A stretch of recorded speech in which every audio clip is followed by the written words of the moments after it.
পৃথিবীতে যত রকম প্রাণী আছে সমস্ত প্রাণীর চোখ আছে, আমরা এটা সকলে জানি।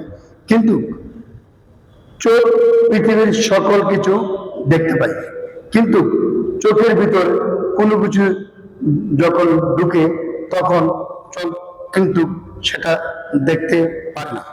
ঠিক তেমনিভাবে মানুষ অন্যের সব রকম দোষ দেখতে পায়, কিন্তু নিজের দোষ বা ত্রুটিগুলি কখনো দেখতে পায় না।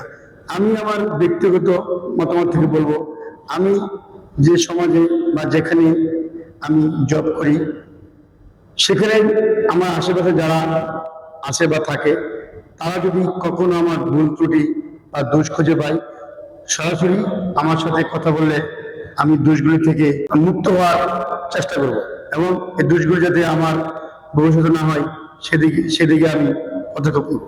আসসালামু আলাইকুম।